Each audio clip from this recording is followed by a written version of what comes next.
Apreciados oyentes, muy buenos días. Esto es Reflexiones Matinales Llave de David. Es un gozo para nosotros empezar juntos el día estudiando y meditando en la palabra de nuestro Padre Eterno, a quien pedimos en oración el Espíritu de su amado Hijo, con lo cual podremos tener sabiduría y entendimiento. El tema preparado para hoy se titula El Espíritu de Yahweh descendió cuando el Mesías fue bautizado, segunda parte. El texto bíblico lo encontramos en Mateo 3:16, que dice: Y Yahshua, después que fue bautizado, subió luego del agua, y he aquí los cielos le fueron abiertos. Y vio al Espíritu de Yahweh que descendía como paloma, y venía sobre él. Ayer dijimos que la frase el Espíritu de Yahweh en las Sagradas Escrituras no nos dice que son dos seres divinos. Al contrario, nos da a entender que nuestro Padre Celestial interviene en la humanidad en espíritu por tener el poder omnipresente. Tampoco se le puede atribuir como una persona, porque cuando habla el Padre de su espíritu, no habla de otra persona, sino de sí mismo. Por ejemplo, leamos Joel 2:28, que dice: Y después de esto derramaré mi espíritu sobre toda carne, y profetizarán vuestros hijos y vuestras hijas. Vuestros ancianos soñarán sueños, y vuestros jóvenes verán visiones. Por eso cuando Yahshua fue bautizado, no descendió ninguna otra persona. Solamente nuestro Padre Celestial descendió en espíritu.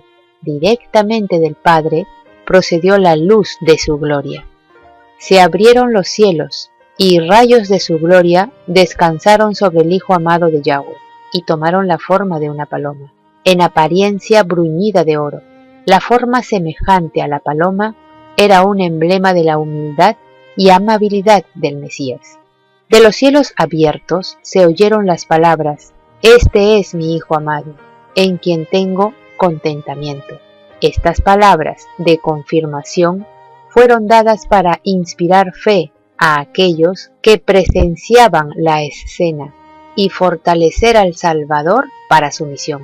A pesar de que los pecados de un mundo culpable pesaban sobre el Mesías, a pesar de la humillación que implicaba el tomar sobre sí nuestra naturaleza caída, la voz del cielo lo declaró Hijo del Eterno.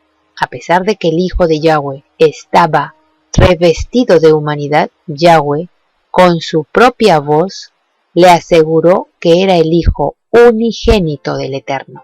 Su vida de sufrimiento y paciente tolerancia después de su bautismo fue también un ejemplo para nosotros. Después de salir del agua, Yahshua se arrodilló en oración a orillas del río. Se estaba abriendo ante él una era nueva e importante. De una manera más amplia, estaba entrando en el conflicto de su vida. Aunque era el príncipe de paz, su venida iba a ser como el acto de desenvainar una espada. El reino que había venido a establecer era lo opuesto de lo que los judíos deseaban. Él, que era el fundamento del ritual y de la economía de Israel, iba a ser considerado como su enemigo y destructor. Él, que había proclamado la ley en el Sinaí, iba a ser condenado como transgresor. Él, que había venido para quebrantar el poder de Satanás, sería denunciado como Belcebú. Nadie en la tierra le había comprendido, y durante su ministerio debía continuar andando solo. Durante toda su vida, su madre y sus hermanos no comprendieron su misión, ni aún sus discípulos le comprendieron. Había morado en la luz eterna, siendo uno con el Padre, pero debía pasar en la soledad de su vida terrenal. Como uno de nosotros, debía llevar la carga de nuestra culpabilidad y desgracia.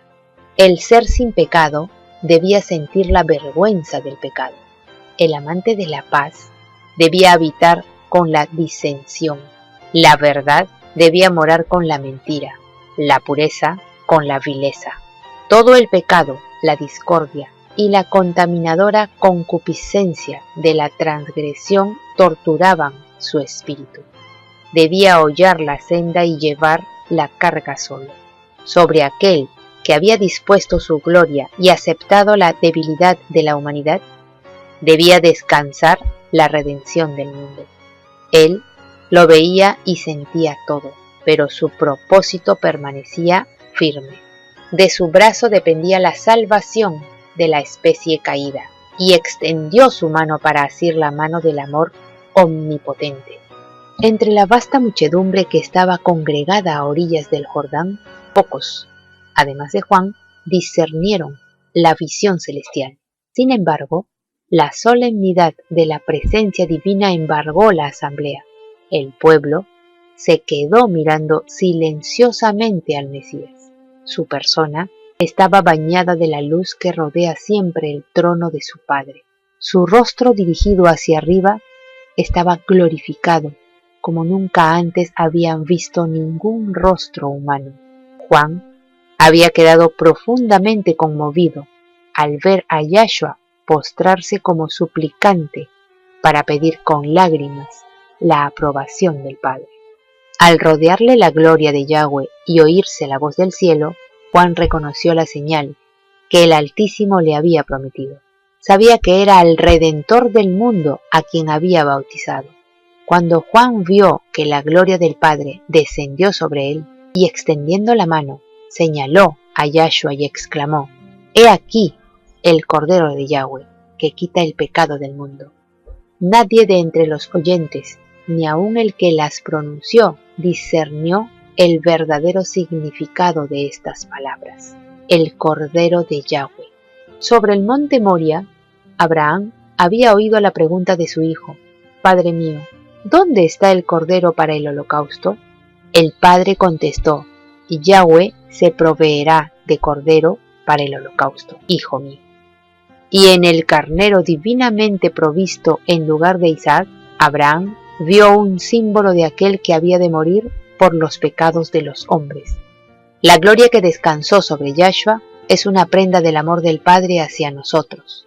Nos habla del poder de la oración, de cómo la voz humana puede llegar al oído del Padre y ser aceptadas nuestras peticiones en los atrios celestiales.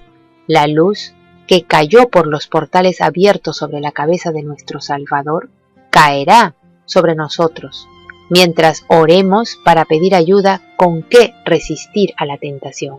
La voz que habló a Yahshua dice a toda alma creyente: «Este es mi Hijo amado, en el cual tengo contentamiento». Nuestro Redentor ha abierto el camino, de manera que el más pecaminoso, el más menesteroso, el más oprimido y despreciado puede hallar acceso al Padre. Apreciados oyentes, que Yahweh nos bendiga. Hasta mañana.